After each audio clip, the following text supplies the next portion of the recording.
Quantas almas se revelam no caminho que se segue, quanta alegria em tantos lábios que pedem.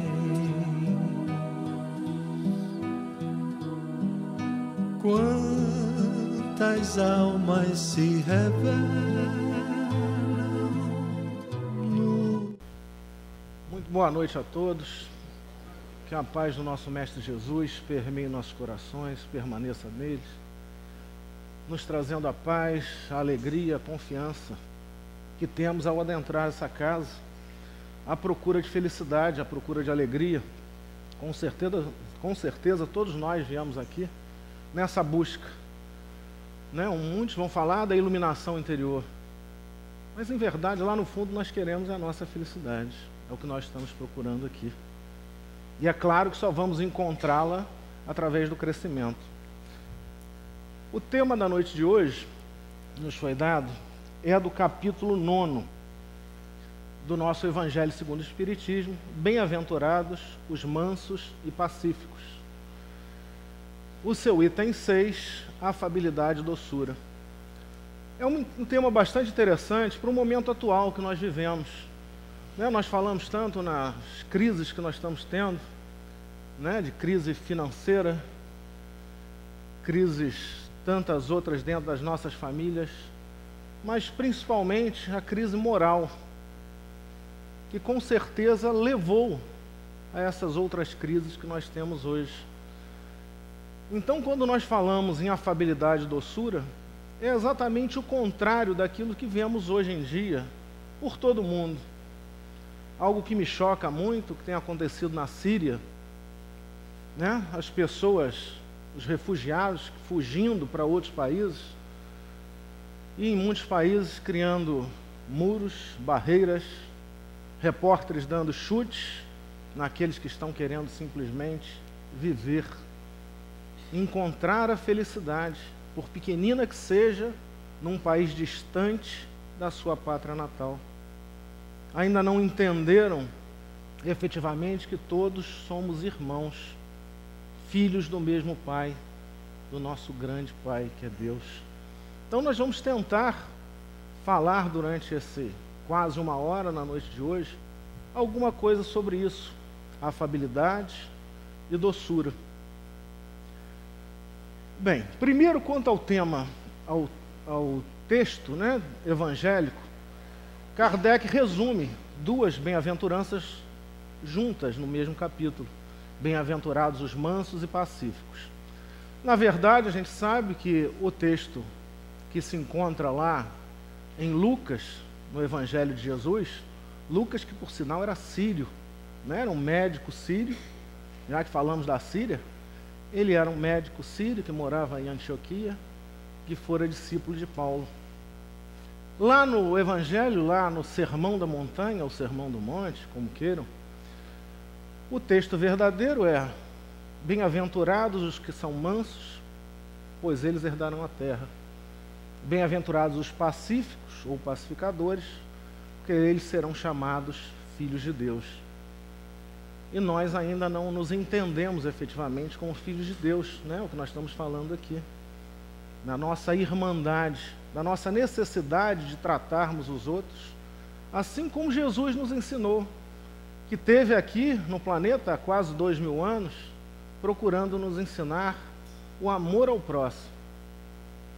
Como ele mesmo disse, quando foi perguntado por um fariseu, qual é o maior dos mandamentos? E ele responde: amar a Deus sobre todas as coisas e ao próximo como a ti mesmo. Algo talvez que seja simples e tão complexo ao mesmo tempo. Até porque hoje, o que nós vemos por aí, com tantas coisas, falta principalmente o amor próprio. Nós não nos amamos efetivamente. Então, como dar a alguém algo que nós não temos dentro de nós? Nós só podemos dar aquilo que possuímos.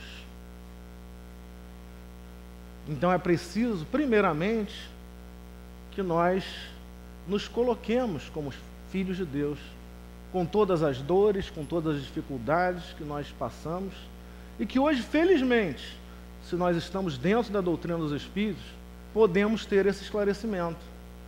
A doutrina nos retirou esse véu de que nós não podíamos perguntar nada. Tudo era nos imposto, nos colocado como dogma. Isso é isso. Por quê? Porque Deus quer assim. Hoje nós já entendemos que não é exatamente dessa forma. Nós podemos perguntar e devemos perguntar. Não devemos aceitar absolutamente nada imposto. E nós só vamos poder ter a verdadeira fé, a fé robusta, como fala o Evangelho, se nós entendermos que a fé, segundo os Espíritos, é aquela que pode encarar frente a frente a razão em todas as épocas da humanidade. Então, tudo aquilo que nos for colocado, nós temos que discutir, ver se isso é verdadeiro, ver se isso condiz com a nossa razão. Sim, nós temos que trabalhar a razão. O que é exatamente razão? Outro dia, num grupo de estudo, a gente ficou questionando o que era razão, e eu, infelizmente, sem muitos argumentos, não pude responder. E depois, é claro que o nosso dever é de procurar e ver o que é, né? Para tentar entender o que é razão. Razão é uma decisão tomada frente a alguns argumentos que nos é dado. Então, se nos são dados alguns argumentos, nós vamos tirar conclusões a partir daquilo. Então, nós temos que pautar a nossa vida pela razão, pelo entendimento das coisas. Nós não podemos simplesmente ouvir e continuar a repetir aquilo que todos fazem. Mas por quê? Né? Hoje nós já sabemos, dentro da doutrina, de onde nós viemos, ou tentamos aprender, né? De onde nós viemos, para onde nós vamos, o porquê da dor. Essa dor que a gente vai ver, né? Como Leon Denis falava, o grande filósofo do Espiritismo, a dor é o cinzel que Deus usa para modelar o nosso espírito. Cinzel é aquele instrumentozinho que o artesão usa para desbastar ou a pedra ou a madeira para criar a sua obra. E é a dor o nosso cinzel que Deus usa para nos moldar, que infelizmente nós ainda não aprendemos a viver sem a dor. Nós precisamos da dor para que ela nos impulsione, para que ela nos leve mais adiante. Porque nós ainda estamos nesse planeta de provas e expiações, ainda acomodados com aquilo, com receio do que pode acontecer, com medo, se mudarmos daquele ambiente que nós nos encontramos, o que vai ser? O que vai acontecer daqui para frente? E nós precisamos buscar cada vez mais, procurar esse entendimento, essa razão, essa fortificação da nossa fé. E nós temos aí, a gente fala em ler, né? Vamos ler o livro dos Espíritos, vamos estudar o livro dos Espíritos, vamos ler o Evangelho, daí por diante as obras básicas, ou começar por outros livros que tenham uma fundamentação, mas também não adianta nós comprarmos o livro e deixarmos lá na estante empoeirado. Eu me lembro bem, há 2 anos atrás, no aniversário da casa, Janira vai até rir, houve uma esquete aqui no nosso aniversário da casa, que cada personagem era um livro. Os que estiveram aqui com certeza vão se lembrar disso. E ficava a Gênesis lá reclamando, porque ela era totalmente esquecida. Ninguém lia a Gênesis. Ela ficava empoeirada. E nós precisamos ler esses livros. E eu diria mais do que ler. Se a casa proporciona grupos de estudo, como o ESD e outros grupos, né, de André Luiz, do Livro dos Espíritos, nós devemos, então, ter oportunidades. Agora está no final do ano, não vou entrar? Não. Mas eu tenho certeza que vocês vierem aqui, se não me engano, segunda quinta-feira de dezembro, o encerramento do ESD, mesmo quem na primeira quinta esse ano, não na primeira quinta-feira de dezembro do mês que vem, mesmo aqueles que não fazem o ESD, que queiram vir aqui, que é uma confraternização de encerramento desses grupos de estudo. E vocês vão ter o prazer, a satisfação que essas pessoas vêm aqui para estudar a doutrina, para entender um pouco mais. E com certeza eu acho que isso vai motivar muita gente para ano que vem vir estudar conosco, vir estudar aqui dentro da Casa Espírita. Porque é importante essa troca de informação, essa troca de conhecimento. E nós estamos aqui procurando afabilidade e doçura. E eu agora, vindo para cá, antes de tomar banho, me lembrei de uma música. Eu gosto muito de música, apesar de não cantar absolutamente nada, não ter ritmo nenhum, mas gosto muito de música. Tem uma música chamada Porta de Damasco, do Alan Filho. E Porta de Damasco a gente vai lembrar, obviamente, de Paulo, né? Saulo ainda era Saulo, quando se tornou Paulo, a encontrar Jesus à porta de Damasco. Encontrar Jesus, entre aspas, vamos colocar assim, né? Por que me persegue, Saulo? E ela fala algumas frases desse verdadeiro poema que tem alguma coisa a ver com o que nós vamos falar hoje. E eu gostaria até de repetir. Eu não vou cantar, obviamente, é loucura, né? E ele fala assim numa parte lá: eu fazia quase tudo, e hoje tudo é quase nada. Porque ele se entendeu que tinha dificuldade, ele achava que fazia muita coisa. Hoje tudo é quase nada, frente à obra e seu Criador. Sinto não sabermos dar valor, faltava-me mudar, e tentar me encontrar e tentar me conhecer, Senhor. Ser mais um em seu rebanho a caminhar. Não me cabe só falar, também cabe agir e me tornar um instrumento seu a melhorar. E nós estamos aqui nessa tentativa de melhorar. E não vou dizer tentativa não, nós estamos conseguindo. Porque se nós olharmos para trás, um pouquinho que seja, nós vamos ver o quanto nós já crescemos, o quanto nós já evoluímos nessa mesma encarnação. Com muitas dificuldades, é verdade, e muitas vezes nós não nos damos valor. Aquilo que eu falei, nós não temos esse amor próprio.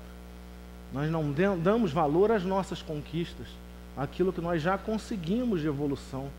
Só o tentar segurar algumas reações já é uma grande conquista. Se nós pensarmos lá atrás que tudo que falava a gente já saía falando ao contrário, brigando, gritando, ralhando, nós já vamos ver o quanto a gente já teve de evolução. Parece pequeno, mas não. Então nós vamos voltar à base, como a gente diz, né? Vamos olhar lá o Livro dos Espíritos e dar um encaminhamento a esse nosso estudo da noite de hoje. O Livro dos Espíritos tem um capítulo que fala sobre o conhecimento da lei natural. A pergunta 621, Kardec pergunta exatamente o quê? Onde está escrita a lei de Deus? E os Espíritos respondem: na consciência.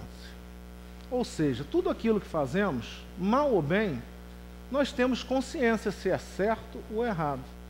Muitas vezes nós não queremos admitir que estamos indo por um caminho errado. Mas nós já entendemos o que é o certo, o que é o errado. Muitas coisas a gente não pode dizer, né, como a gente fala às vezes na lei, a gente não pode desconhecer a lei. Nós não podemos colocar como a falta de conhecimento. Nós já temos. Mesmo que pequeno, às vezes, de muitas coisas, nós já sabemos o que é o certo, o que é o errado. Então nós devemos procurar isso, o que é o certo. Um pouquinho mais adiante nesse capítulo, na questão 625, Kardec faz uma outra pergunta, que quase todo mundo já deve saber. Ele pergunta: qual o tipo mais perfeito que Deus deu ao homem para servir de modelo e guia? Os Espíritos respondem: vide Jesus. E Jesus esteve aqui, como eu falei, há quase 2000 anos, nos deixando todos esses ensinamentos de amor ao próximo, e nós ainda não conseguimos praticá-lo. Ou fazemos uma parte, outra, ou nos vangloriamos de fazer alguma coisa a mais do que o outro, ou nos punimos por acharmos que estamos fazendo menos do que os outros. Mas temos esse roteiro, essa verdadeira receita de amor, que é o Evangelho de Jesus e principalmente o nosso Sermão do Monte. Né? Que Lucas, como eu tinha falado lá no começo, quem retrata mais fielmente o Sermão do Monte, ele diz que Jesus trouxe até nós o Sermão do Monte para nos ensinar e nos revelar o caminho da verdadeira felicidade. E está ali, com certeza, se nós conseguirmos, ou quando conseguirmos, que nós vamos chegar lá, entendermos que praticando as leis de Deus, as leis de amor, nós vamos encontrar efetivamente a nossa verdadeira felicidade, que tanto queremos, que tanto almejamos. Que estamos aqui fazendo esse esforço para chegarmos lá. Um pouquinho mais adiante no Livro dos Espíritos, nós temos as leis morais. A última lei moral, a 10ª lei, é chamada lei de justiça, amor e caridade. Né, que Kardec também reputa será maior dentre todas as leis, porque, segundo ele, essa lei contém todas as outras leis, porque é ela que faz com que se desenvolva efetivamente o espírito mais rapidamente. Então, lei de justiça, amor e caridade.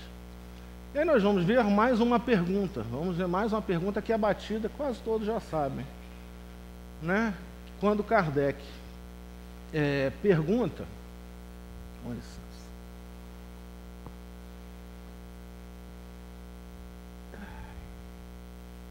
qual o verdadeiro sentido da palavra caridade, como entendia Jesus?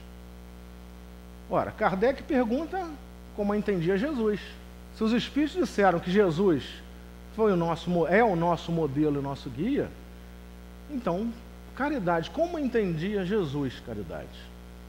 E eles respondem: benevolência para com todos, indulgência para a imperfeição dos outros e perdão das ofensas. E normalmente a gente para por aí. Só que Kardec faz um comentário em cima disso, que eu acho importante a gente fazer essa leitura. Ele diz o seguinte: o amor e a caridade são o complemento da lei de justiça, porque amar ao próximo é fazer-lhe todo o bem que está ao nosso alcance e que gostaríamos que fosse feito a nós mesmos. Quem não gosta de ser bem tratado, né? Todos nós. Então, por que não fazer ao próximo aquilo que nós queremos a nós mesmos? Aí vamos pegar a primeira parte da resposta: benevolência para com todos. E muitas vezes a gente repete as palavras e não sabe nem o que ela quer dizer. O que quer ser benevolente? A pessoa que é benevolente é aquela pessoa que tem boa vontade para com o outro. Benevolente é aquele amigo sincero que reconhece os nossos erros e os nossos acertos. Quando nós erramos, ele chega e fala: olha, não é por aí, você está tomando uma decisão errada, vai por outro caminho. E quando nós acertamos, ele não nos enche de flores, mas ele nos elogia. Porque é importante que nós também recebamos elogio. Isso não é mal, não é ruim para ninguém. Uns falam: eu não vou ficar batendo palma, senão o outro vai ficar orgulhoso demais. Não. Todos nós precisamos de elogios. Todos nós necessitamos desse incentivo para ir em frente. Mas precisamos também de puxão de orelha. Porque às vezes a gente acha que é o rei da cocada preta, né, Janina? Isso é da nossa época. E nós estamos errando no nosso caminho. A gente está cometendo alguns erros que muitas vezes a gente nem enxerga. E a gente vai tropeçando, fazendo as coisas e não vê. Então, ser benevolente é isso, é ter boa vontade. Entender que todos nós estamos a caminho da luz. Todos nós estamos em progresso. Lento, devagar, passo a passo. Nós não damos saltos. Na nossa evolução, os Espíritos já dizem, não é feito em saltos. Nós caminhamos pouco a pouco. Exatamente para poder sedimentar esse conhecimento que nós temos, que nós estamos adquirindo no nosso caminho. E nós vamos indo dessa forma, sem parar nunca. Eu me lembro do Chacrinha, né? Lembrei agora dessa terrível. Ele falava que nós somos igual bicicleta. Quando a gente para, cai. E nós somos assim. A gente tem que estar sempre pedalando, sempre procurando ir para frente. E aí eu pergunto a vocês, benevolência para com todos. Isso é caridade como entendia Jesus. Não vamos falar nem perdão, né? Porque perdão aí a gente não pode nem falar nada. Mas benevolência para com todos. Nós temos boa vontade para com todos? Não precisa nem responder. Eu digo por mim. Eu não tenho. Ainda estou muito, e bota muito longe disso. Infelizmente ainda tenho minhas predileções. Não trato uns como meus filhos. Ainda tenho essa dificuldade. Ainda tenho dificuldade num trânsito louco, como fica Cabo Frio um final de semana de feriado. Mas nós estamos trabalhando. E precisamos ter esse laboratório, que nós só vamos conseguir essas virtudes trabalhando em cima delas. Nós só vamos conseguir ter paciência se alguma coisa nos impacientar. Nós só vamos conseguir ser benevolentes para com todos à medida que nós tivermos dificuldades.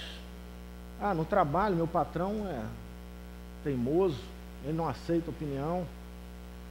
Minha esposa é isso, meu marido é aquilo, meu filho é difícil. Meu pai é isso, minha mãe é aquilo. Todos temos problemas.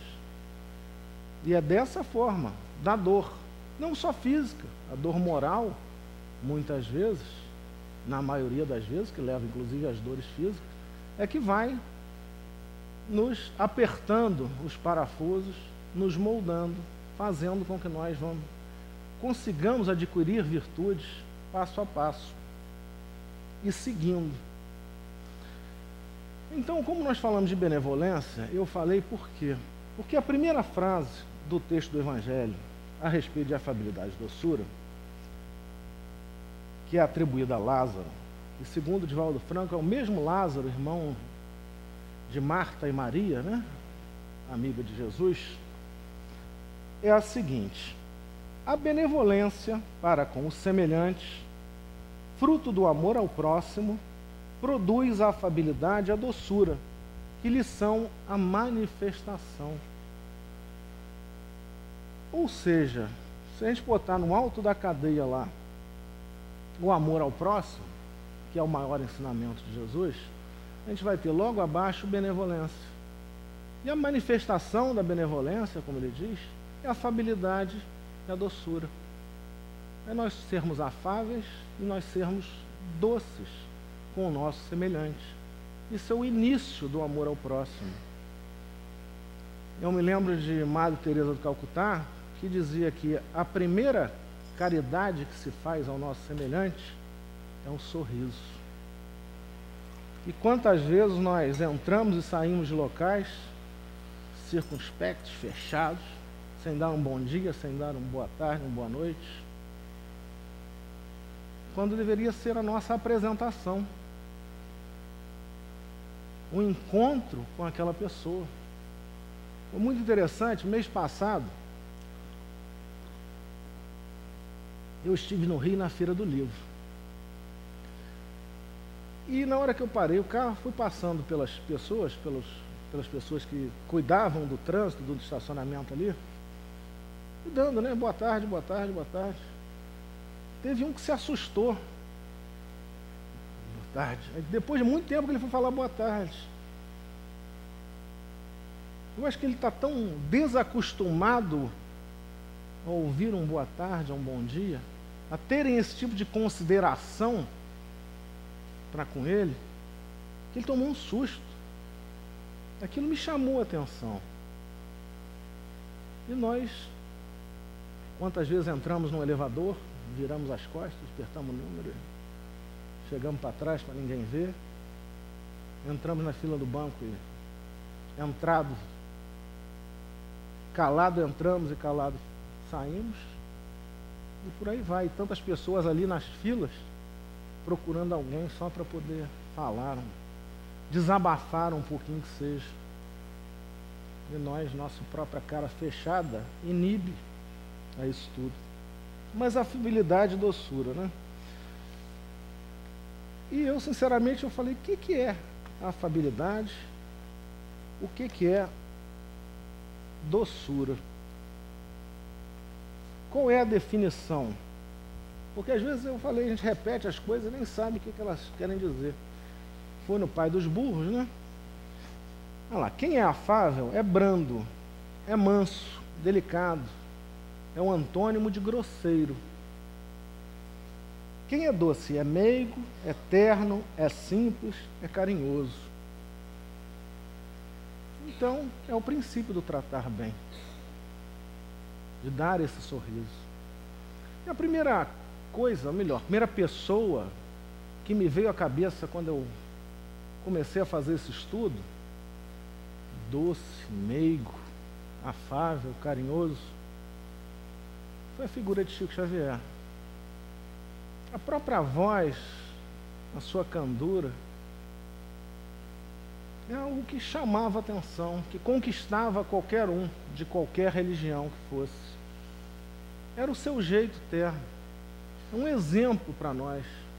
Um homem que, certa vez na entrevista, disse que não teve um dia da sua vida em que ele não tivesse dor e que ele não chorasse. E o que ele passava para nós? Essa coisa meiga, essa coisa de amor, essa paz. Dizem aqueles que foram até o Centro Espírita da Prece, em Uberaba, que você já se sentia bem quando se aproximava da Casa Espírita. Janeiro, não sei se você teve a oportunidade de ir, mas é o que falavam. Que num raio de tantos metros ao redor da casa dele já se sentia essa paz. É a figura do amor, dessa meiguice, dessa doçura. E aí eu lembrei, fiz um link na figura do Arnaldo Rocha. Arnaldo Rocha era um espírito que desencarnou há cerca de, acho que em 2013, se não me engano. Nessa encarnação, ele foi marido da Irma de Castro Rocha, mais conhecida como Meimei, né? Grande trabalhadora do movimento espírita após a sua desencarnação, principalmente junto às juventudes, né? E às crianças. É uma grande trabalhadora. E Arnaldo Rocha trabalhou com Chico durante algum tempo. Mas eu queria manifestar um relato que ele fez quando ele conheceu Chico. Ele disse que, na verdade, ele já conhecia Chico na adolescência, porque a família dele era espírita. Mas ele se dizia ateu, graças a Deus. Né? Aquelas coisas estranhas.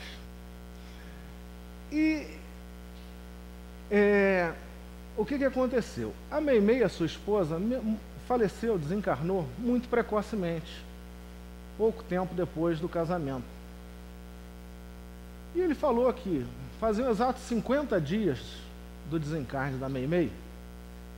Ele estava numa banca de Belo Horizonte, né, vendo as manchetes do jornal. Estava bem entretido ali naquela situação, vendo as manchetes do dia, quando bateu as costas Chico Xavier. Ele falou: "Ô, meu querido Arnaldo, você está tão magrinho, tão fininho." E falou que veio assim no Chico, com as mãozinhas carinhosas no rosto dele. Isso é década de 40, tá? Então, para a gente fazer o susto que o Arnaldo tomou. "Olha, meu filho, a nossa querida Meimei diz que está com muita saudade, muito preocupada com você, porque você não está se alimentando direito e ela gostaria muito de falar com você. Agora me faz um favor também, me mostra aquela foto dela que você tem na carteira, O Arnaldo falou que deu um pulo para trás, falou para ele, tem alguma coisa errada aqui. Ele não me conhece direito. Como é que ele ia saber que eu tinha uma foto da Meimei dentro da minha carteira? E o pior, Meimei era um apelido que só os dois sabiam entre si, que era por conta de um livro que eles tinham lido na lua de mel, um livro japonês, que Meimei queria dizer amor puro. Então um tratava o outro como Meimei. E ele falou, nossa, que absurdo, tem alguma coisa errada nisso. E naquela mesma noite, Chico deu a primeira mensagem de Meimei, psicografando a primeira mensagem de Meimei a ele, depois que se tornou espírita, esse grande trabalhador do meio espírita. Inclusive, o livro Instruções Psicofônicas e Vozes do Grande Além foram obras de psicofonias de Chico, né? A manifestação oral, não psicografia, que o Arnaldo Rocha gravava, né? Aquele gravador grandão, ainda da época, que ele gravava e depois pôs em livro. Não, Instruções Psicofônicas, se não me engano, são 49 espíritos, Bezerra, Olavo Bilac, dentre outros, Meimei, 49 espíritos que tiraram e dali do trabalho do Arnaldo Rocha. Mas eu estou falando isso porque Arnaldo tinha um apelido muito carinhoso também para o Chico. Chamava ele de Gostosura. Ô, Gostosura. Aí eu fiquei curioso, né? O que era aquele Gostosura? E, na verdade, Gostosura era um açúcar que existia em Minas. Era uma marca de açúcar de Minas. Então ele achava o Chico tão doce que ele falava, ô gostosura, gostosura para cá, gostosura para lá. Então ficou, por conta dessa figura doce que era Chico Xavier, a gente tem que pensar em Chico não só doce, né? Como dizem alguns companheiros de Chico, Chico realmente era doce como uma pomba, mais perspicaz como as cobras, como a serpente, como dizia exatamente Jesus, dizia que nós devemos ser, não de rebater a qualquer coisa, não, mas ele era esperto aqueles que queriam passar a perna nele, queriam fazer alguma maldade com ele. Então, no mesmo tom que ele falava brandamente com alguém que ele queria bem, aqueles que o queriam mal, ele também falava com a mesma brandura, com a mesma doçura, sem alteração de voz, sem alteração nenhuma. Outra história que retrata bem a figura doce de Chico é certa vez quando ele resolveu fazer uma horta dentro do seu quintal. E ele começou a notar que começou a sumir, né? Sumir a alface, sumir a cenoura, sumir um pé disso, um pé daquilo. E ele, muito intrigado, começou a observar e viu que era a vizinha dele. E ele ficou por conta, meu Deus do céu, o que eu vou fazer essa vizinha? Todo dia que ele saía, sumia uma hortaliça do quintal dele. Ele foi, Emanuel, o que eu faço? Aí Emanuel deu um recado para ele. E ele foi lá, então, fazer o que Emmanuel tinha instruído a ele. Então ele foi na vizinha e falou, olha, dona fulana, eu queria estar acontecendo isso, estão roubando minha culturazinha que eu estou fazendo aqui, eu queria então que a senhora ficasse como zeladora daqui, a senhora tomasse conta da minha pequena horta. E ela ficou toda contente. E nunca mais sumiu nenhuma hortaliça da horta dele. Então, com aquele carinho, com o mesmo carinho que ele deveria ter brigado, não, ele foi lá, toma conta para mim. Ela se sentiu respeitada e falou, quando a senhora quiser pegar alguma coisa, a senhora pode pegar.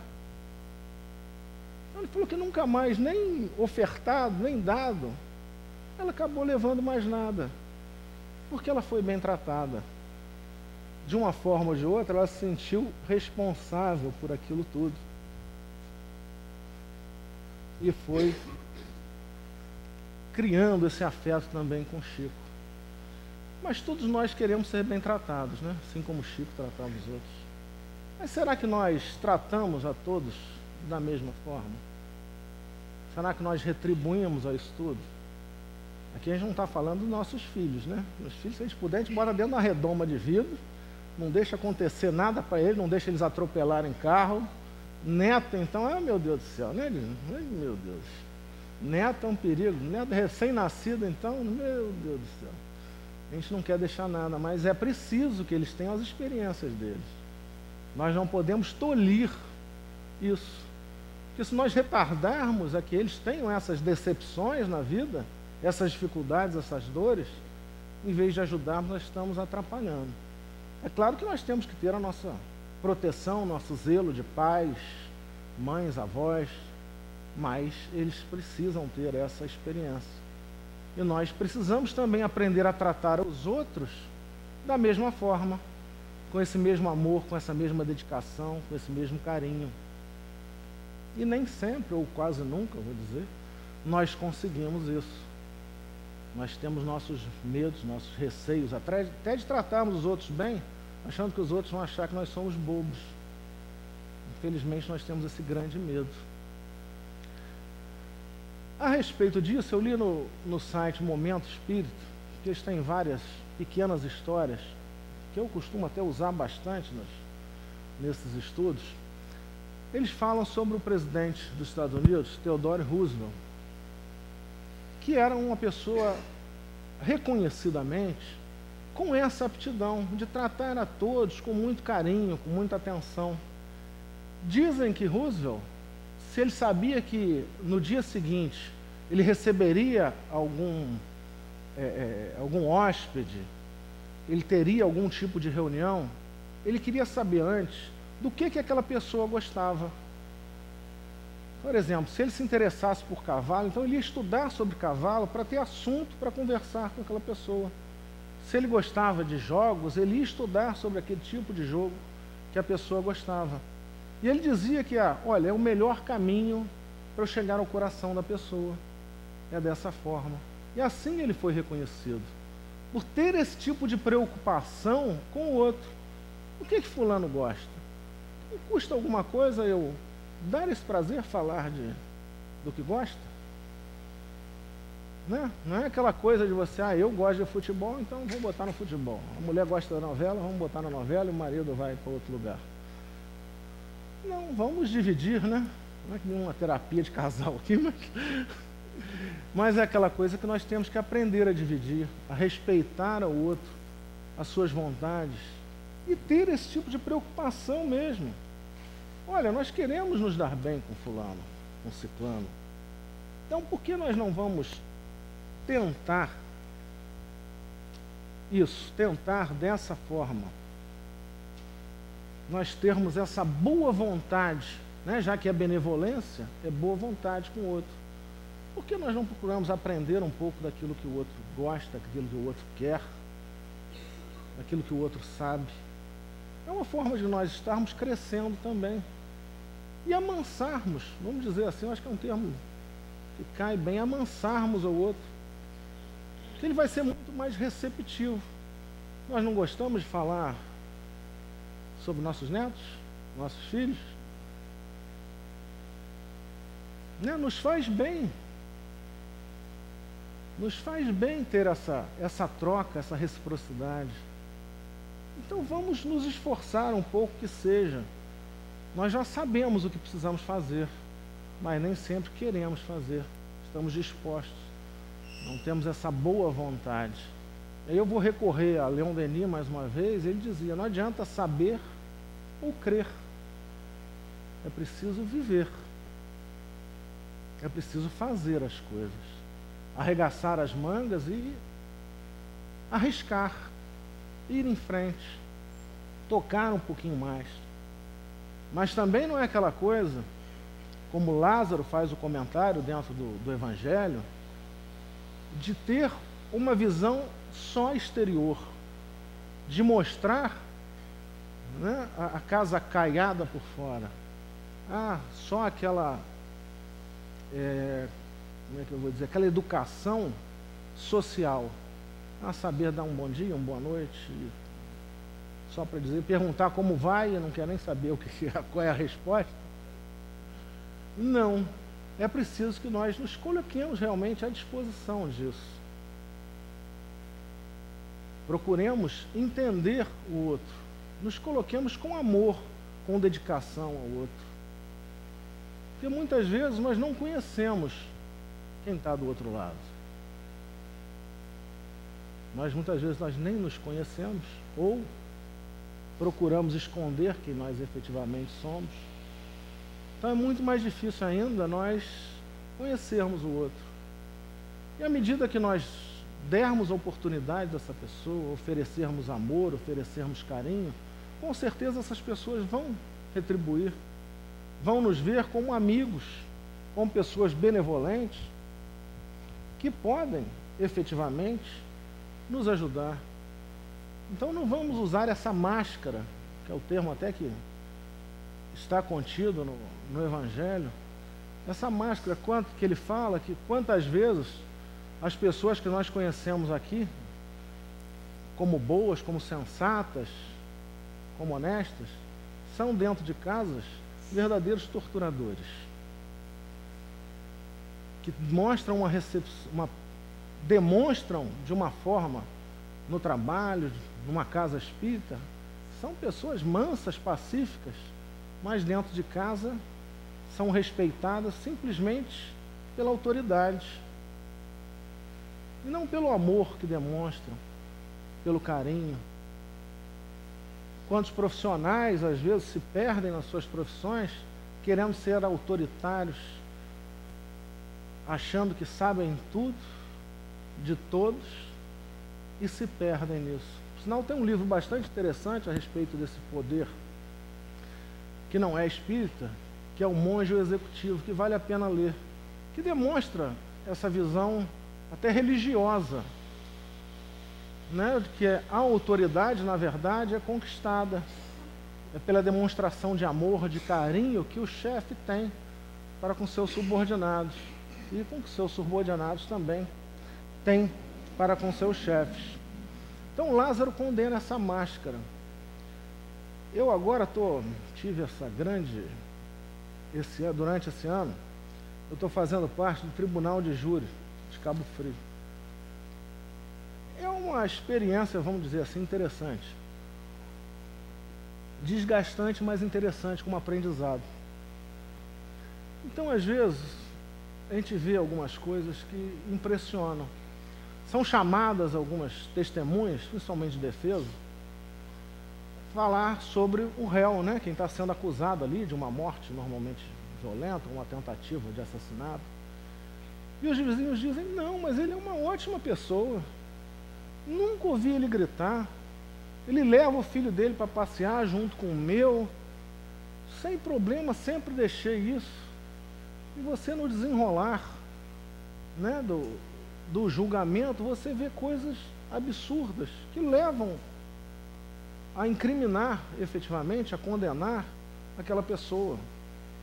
Quer dizer, então a máscara para o exterior é tão bem feita que nós não conseguimos enxergar. Nós nos surpreendemos muitas vezes com isso. E Lázaro, nesse texto, ele condena muito isso. Vamos ser autênticos, vamos ser nós mesmos. Efetivamente, se nós acharmos que não gostamos de alguma pessoa, de alguns atos que aquela pessoa, ter o coração aberto até para falar com essa pessoa daqueles problemas que estão acontecendo conosco. Alguns vão falar, é difícil eu fazer isso com o meu chefe, né? Eu vou ter que concordar. Mas é algo que se você... Eu me lembro muito de um amigo nosso, eu tinha um problema muito grande com o meu chefe. O que eu comecei a fazer? Toda noite eu orava por ele. Né? Você conhece essa pessoa? Vou orar para o meu chefe toda noite, toda noite, toda noite. Ele conseguiu, ao longo do tempo, depois de um certo tempo, né, amansar aquele chefe, conseguiu ter algum tipo de diálogo com ele, quando todos achavam que ele era aquela pessoa terrível, que não, intratável. Nós precisamos fazer a nossa parte, tentarmos alcançar isso. Isso é obrigação nossa, é um dever que nós temos, para tentar mudar toda essa ambiência que nós temos hoje, né, dessas guerras, como eu falei lá no início, de tantos problemas que nós temos no nosso dia a dia, de intolerância, de brigas, né? De sair na rua, você não sabe se vai reclamar de uma fechada que você tomou, ou vai falar, vai com Deus, que é o mais certo. Você não sabe quem é que está no carro ao lado. Outro dia um amigo meu levou uma fechada, parou, simplesmente olhou para o carro, tinha batido. O rapaz do outro carro que tinha fechado ele, saiu com uma faca e furou o pneu dele. Ele falou, ficou sem entender e foi embora. Ele, meu Deus do céu, isso no Rio, né? E é triste, a gente cada vez mais vê essas coisas e cada vez mais perto de nós.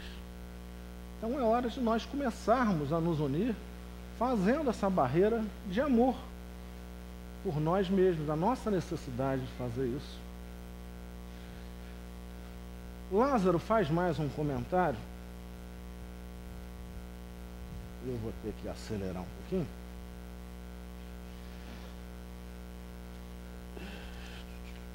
Vamos aqui.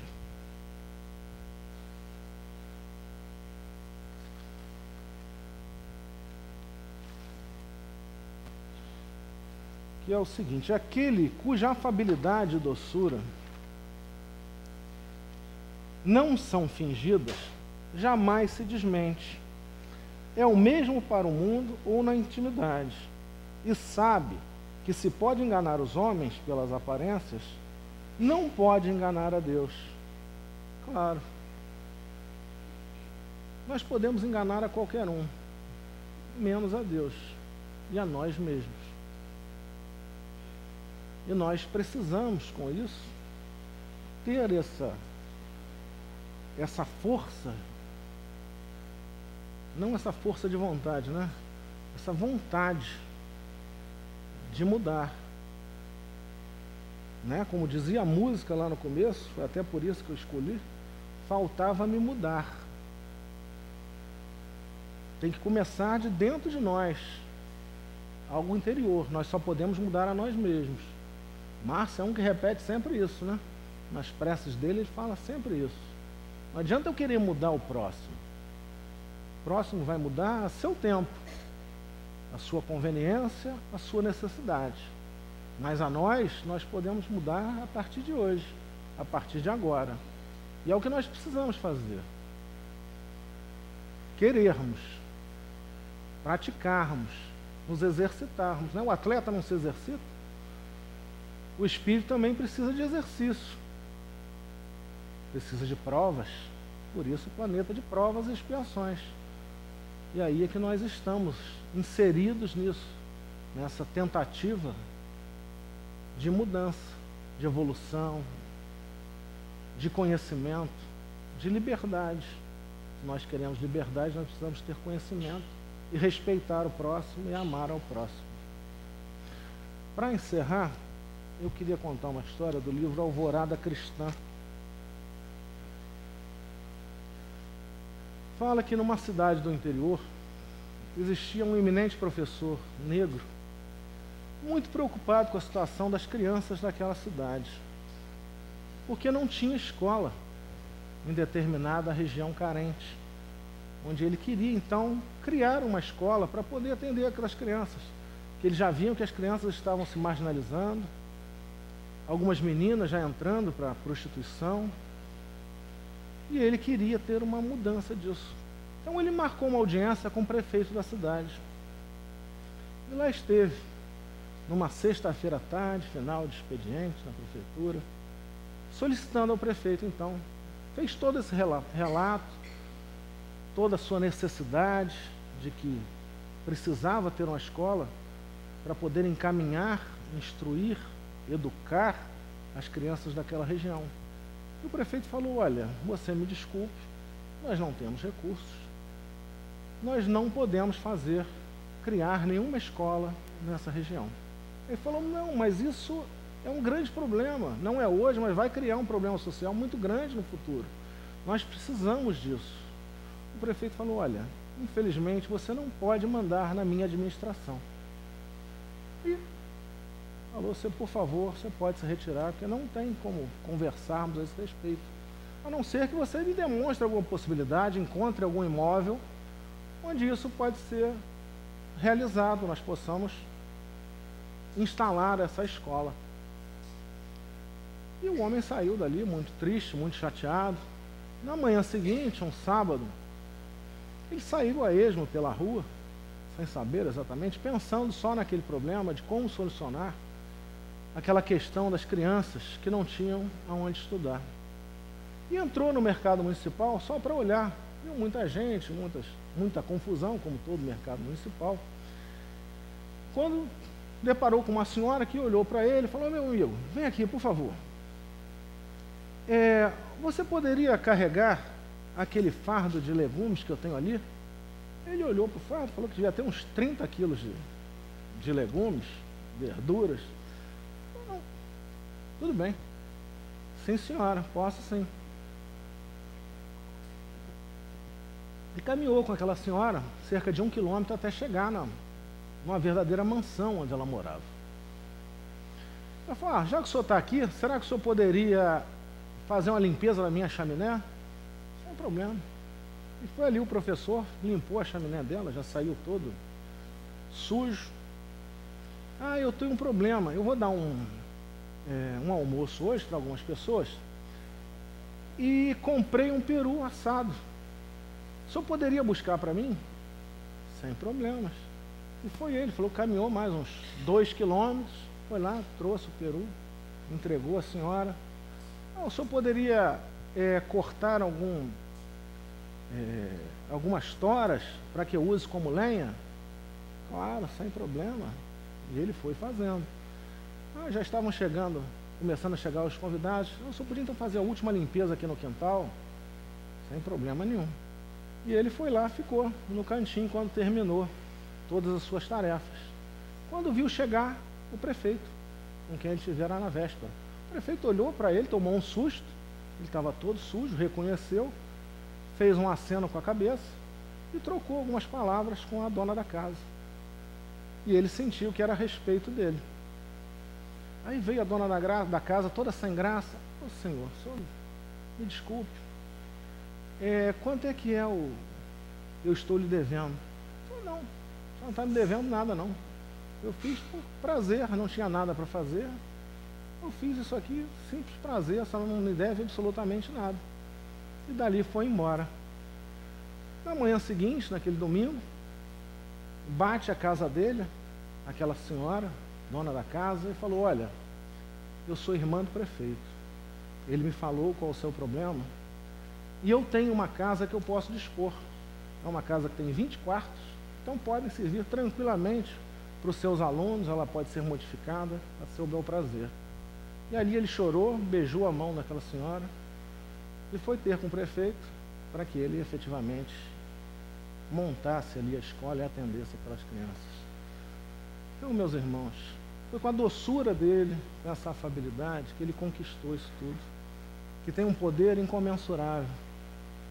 Foi com o exemplo que ele deu ali de atender ao próximo, que ele dobrou qualquer entrave político que fosse para conseguir aquilo que ele precisava, ou melhor, que aquelas crianças precisavam.